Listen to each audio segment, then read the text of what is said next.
Sud Radio 10h midi, Valérie Expert. Média. Bonjour à toutes et à tous, bonjour Gilles Gansman. Bonjour Madame Valérie. Et bonjour Nagui. Madame Valérie. Ah oui. Ah, Oui, il est comme voilà, ça, Gilles. voilà. Ça fait Dame Macrel quand même, hein, Madame Valérie. C'est un peu ça, hein, c'est un peu ça. Mademoiselle Valérie. Mademoiselle Valérie. Ah voilà, Mademoiselle Valérie. Comment Bonjour ça à tous va, les deux. Nagui? Mais très bien, merci de On est m'accueillir. ravis de vous Mais recevoir. oui, c'est ma première. Ça fait 5 ans qu'on se languit, qu'on vous attend, vous n'êtes jamais là. Vous êtes, Moi, je suis très content. Ça vous arrive de dormir, non, de temps en temps, parce que J'essaie de trouver les heures de sommeil suffisantes et nécessaires. Mais si vous m'aviez dit que votre studio s'appelait Studio Méditerranée, je serais venu plus vite encore. Ah. Ça me rappelle mon enfance. Ben oui, vous avez bonne mine, hein, vous avez un teint Je vous méditerranéen. renvoie le compliment. Voilà. Vous êtes partout, hein, à la télévision, on vous voit, les jeux. Alors vous avez quand même abandonné le jeu du midi. Il fallait que je dégage du temps, dirons-nous, pour ce projet qui s'appelle The Artist et qui est chronophage, mais au bon sens du terme. C'est-à-dire que voilà, il y a énormément de choses à faire, non seulement pour un prime time en direct le samedi soir sur France 2, mais aussi la quotidienne que Leïla Kadoroudedi va présenter sur Culture Box à 20h tous les jours. Donc c'est énormément de travail. C'est beaucoup de boulot. Mais on va pas se plaindre. Non, c'est plutôt bien. un rêve qui se réalise. Vous êtes successful pour parler anglais. Aujourd'hui, Ouais. je ne sais pas encore, on veut pas être mais prétentieux ni suffisant. on peut dire que déjà, juste sur l'émission du soir, ça se passe bien. Ça se passe quand même très bien. Mais Valérie, on va pas s'endormir là-dessus, ça se passe bien et ça met simplement encore plus la pression pour que le lendemain, ça se passe bien aussi, et ainsi de suite. Donc, Vous voyez, vous manquez aux audiences à midi. Je ne sais pas si les audiences vous manquent, mais non, ça se passe bien, je crois, ils sont contents. Ils sont contents. Ils sont C'est pas contents. les mêmes audiences qu'avec Nagui. Non, mais franchement, laissez-lui le temps, arrêtez. C'est pas une situation agréable pour Laurence Boccolini et vous ne me ferez rien dire de travers sur Laurence Nous non plus, voilà. que j'aime, que je respecte. Alors, The Artist, c'est pour ça que vous êtes là. The Artist, on pense au film, évidemment.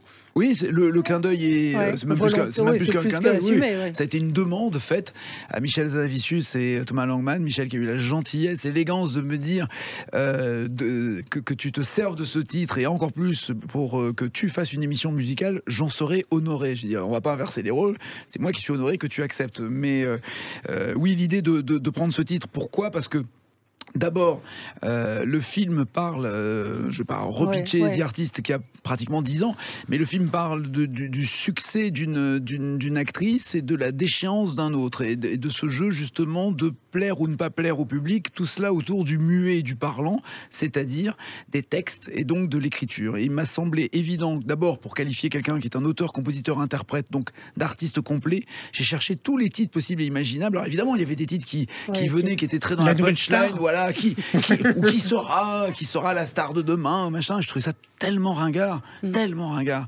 Et puis en parlant avec mes enfants ados, je leur ai demandé mais quel est le qualificatif pour vous du moment là qui fait que voilà, c'est vraiment quelque chose qui est meilleur, qui est au-dessus de tout. Et d'un coup, ma fille a dit The. Je fais quoi, The? Quand on dit c'est The bouquin, c'est The soda. The place to be. Voilà, c'est The restaurant, c'est The moment. Et j'ai trouvé ça drôle. Et de là, je me suis autorisé ce The, d'abord, puis The Artist, c'est un film français, donc je ne me suis même pas posé la question. Certains, évidemment, ronchons, disent pour une émission de auteur, compositeur, interprète français, vous auriez pu prendre un titre français. Et en l'occurrence, l'artiste. Mais sauf que l'artiste, c'est vraiment un chanteur aussi, et donc on n'allait pas. Non, mais c'est sympa, c'est plus moderne et plus dynamique. Alors, c'est quoi l'idée? C'est quoi le pitch-nous l'émission? Voilà, je suis patronne de France Télévisions. Auteur, compositeur, interprète, si on allait chercher quelqu'un qui sache écrire des chansons, leur rendre, trouver la mélodie et les interpréter, et qui a un véritable univers. Autrement dit, pour aller encore plus loin, ce qui nous intéresse, c'est de trouver des nouveaux Renaud, des nouvelles Angèle, mais pas spécialement, avec tout le respect que je dois, des Kenji ou des Johnny. C'est-à-dire qu'on n'est pas dans la prouesse ou dans la performance, on est dans l'écriture. Or, l'écriture des textes de Cabrel, de Goldman, de Brel, de Léo Ferré, je ne suis pas sûr que Léo Ferré, participant à un télécrochet uniquement sur sa voix et sur une reprise, aurait été sélectionné. Par contre, entendre des compositions, des créations et comprendre un univers, là c'est autre chose. Donc il n'y aura que des titres français. ce samedi. Il y aura pas, aussi des titres en anglais. Pas forcément. D'accord. Ce qu'il va y avoir, c'est que chaque artiste, vous allez les découvrir avec leur propre composition, leur création, donc leur univers, et on leur a demandé aussi d'adapter, j'allais presque dire adopter, mais d'adapter une chanson et de la faire rentrer dans leur univers pour que l'on comprenne bien à quelle sauce ils mangent, ils dégustent des chansons. Mais cette demande, je la fais également dans Taratata. N'importe quel artiste venant dans Taratata fait une reprise ou un duo et interprète un autre titre. Et là, on se rend compte de la valeur ajoutée aussi que peut apporter un artiste par sa voix, son interprétation, le tempo aussi, voire modifier des paroles. Tout est permis. Ils peuvent tordre le cou, comme m'a dit un jour Francis Cabrel. Il me dit, j'aime bien tordre le cou à des chansons en faisant des reprises comme ça. Il y a beaucoup d'auteurs, compositeurs, interprêtes. Il y en a énormément. Il y en a eu 1600 qui ont déposé des chansons sur la plateforme en quelques mois. Sur ces 1600, il y a eu des programmateur de France Inter qui est partenaire de cette émission, de France 2 et de l'émission. On était 14 à voter d'une manière totalement indépendante et anonyme. On ne savait pas qui disait quoi et à la fin sont sortis ces 22 artistes. Il faut vous dire, Valérie, que c'est une première, c'est une création française. Et ça s'est fait dans aucun autre pays. Ouais, mais ça ne s'est fait nulle part. Alors, le problème quand on dit ça ne s'est fait nulle part, c'est qu'il y a toujours quelqu'un qui dit bah il y a peut-être une raison, mec. Mais en fait, le pari est de se dire il y a déjà une différence culturelle. Les chansons françaises sont des chansons qui ont même comme d'habitude ou La Mer qui ont traversé le monde entier, y compris qui ont même été reprises par les plus grands. Ce sont des chansons qui traversent le monde entier, bien plus que des chansons d'autres pays. Donc cette différence culturelle-là, on la met en avant. Et puis surtout, je ne pensais, et là je suis très sincère avec vous, je ne pensais pas avoir un vivier aussi important. Ouais. Et là, le problème, c'est qu'on a gardé les 22 meilleurs, mais il y en avait bien plus que l'on aurait pu choisir. Et comment ça va se passer? Alors, le déroulement de l'émission, c'est quoi? Il y a des étoiles et tout. Un artiste se présente aux téléspectateurs, on fait un petit portrait en magnéto, on entend sa chanson, où on voit un extrait de son clip et on voit le refrain pour bien comprendre ce qu'il écrit, ce qu'il raconte et de quoi il se nourrit. Et il interprète ensuite, pendant 2 minutes, une reprise d'une chanson qu'il a choisie. Rien n'est imposé par la production, c'est lui qui choisit. La seule chose que l'on édite à certains artistes, c'est au bout de la 3e chanson de Balavoine choisie, on dit il y a déjà beaucoup de Balavoine, vous n'avez pas quelqu'un d'autre à nous proposer. Ouais. C'est la seule différence qu'il y ait, mais sinon ils sont totalement libres de faire celle qu'ils veulent. Une fois leur chanson interprétée, le jury décide de lui attribuer soit une étoile dorée, synonyme de laisser passer pour pouvoir continuer l'aventure, soit un octogone rouge, tel un stop, pour dire nous on n'est pas convaincus. Idem pour les téléspectateurs. Gratuitement, j'insiste là-dessus. Ouais. Ça aussi, c'est une première, c'est rare. Parce que c'est rare, d'habitude, c'est numéro surtaxé. Évidemment, parce qu'il y a des centaines de milliers de personnes qui votent, donc c'est une manne financière pour les c'est totalement gratuit, soit par Instagram, soit des SMS gratuits. 3-23-23. Ouais. Facile à retenir. Ouais. Et donc, qui est dans le jury ? Alors, on a pris un programmateur, directeur artistique de médias, parce que mon explication aussi à propos de pitch, c'était de dire un artiste ne peut exister que s'il passe à la radio ou à la télé. Donc, est-ce que ce programmateur-là programmerait tel ou tel artiste. Ensuite, il y a une programmatrice de festival. Le premier, c'était Emmanuel Viro. Elle, la programmatrice de festival, c'est Élodie Mermoz, voilà, qui a travaillé sur différents festivals, et pas uniquement en France, également à l'étranger, mais aussi à Bourges, en montant des scènes, notamment des Inouïs et ainsi de suite, en se disant, est-ce que tu le programmais dans une salle de concert, en première partie de quelqu'un, ou dans un festival de découverte? Et enfin, Clara Luciani est notre marraine pour la première, mais toutes les semaines, il y aura un artiste différent qui sera l'invité d'honneur, et qui ira s'installer près des 2 premiers jurés, et qui lui dira, est-ce que je te prendrai en première partie de mes concerts, ou est-ce que je ferai un featuring, est-ce que je t'inviterai à faire une chanson avec moi ou pas? Ce sont les 3 voies professionnelles par lesquelles un artiste peut exister. La dernière voie étant évidemment les likes, les j'aime qu'il y a sur les réseaux sociaux, et ça sera les votes du public. Et la grande différence, c'est qu'en fait, ce sont des gens qui ont envoyé leur candidature, et donc il n'y a pas eu de casting ou de casteur qui a été chercher des gens sur YouTube. Non, il y a eu des chercheurs, il y a eu 6 directeurs artistiques qui sont allés chercher dans des réseaux sur YouTube ou autre. Ou même en appelant des directeurs de festivals festival, de salle, est-ce que tu as quelqu'un à me recommander, ainsi de suite. La seule condition sine qua non, c'est de ne pas être signé dans une grande maison de disques. Certains ont leur propre label, parce qu'ils veulent être totalement indépendants, mais il ne fallait pas qu'ils soient dans une maison de disques majeure compagnie, entre guillemets, pour pouvoir venir dans l'émission. Vous allez les suivre après ou pas? Est-ce qu'il va y avoir Ils seront totalement indépendants, ils feront ce qu'ils veulent. Ils seront libres de signer un contrat avec qui ils veulent. La seule manière dont on va les suivre, c'est qu'on leur garantit, en tout cas pour les vainqueurs, ou le vainqueur, d'avoir son titre diffusé à la radio, à la télé, une captation de son concert et un parrainage de la tournée. Donc c'est plutôt une aide à l'exposition plutôt que... Une aide financière. Il y a du proxénétisme par moment. Il y a que des jeunes? Non, ça va de 17 pour la plus jeune à 45, je crois, pour le plus âgé. Moyenne d'âge 25 ans. Et il y a tous les profils, y compris en termes de musique. Oui, ce que j'allais vous poser comme question. Urbaine, de la variété française, il y a du zouk, il y a de la chanson, il y a du piano-voix, il y a du violoncelle-voix. Non, il y a vraiment tous les styles. Ça vous vient d'où, cette passion, à vous, pour la musique? N'oubliez pas les paroles. De ne pas savoir chanter ni jouer de l'instrument. Dès l'instant où on est frustré. Pourquoi vous n'avez pas été chanteur? Parce que je chante faux. Pourquoi pas musicien? Parce que j'étais incapable. Et pourtant, j'ai pris des cours de piano, des cours de guitare, des cours de batterie. T'es mauvais quoi. Il y a un moment, il faut le savoir. Donc quand on se rend compte que l'on aime quelque chose et qu'on n'en est pas capable, on admire encore plus ceux qui savent faire. Taratata, il y en a un autre prévu bientôt? On va commencer les tournages en septembre pour une diffusion en octobre. Parmi les premiers invités, Texas, Black Eyed Peas, Ed Sheeran, Damon Albarn de Gorillaz, du Bond, comme ça, et évidemment beaucoup d'artistes français. Quand TF1 met The Voice face à vous, vous vous dites ils ont peur de moi, ou vous dites les chiens? Je vais être très honnête avec vous. Ma première réflexion, ça a été c'est pas malin. C'est pas malin parce que je trouvais que ça allait diviser, que ça allait faire d'ailleurs plus jaser en termes de concurrence, alors qu'il y a vraiment de la place pour tout le monde.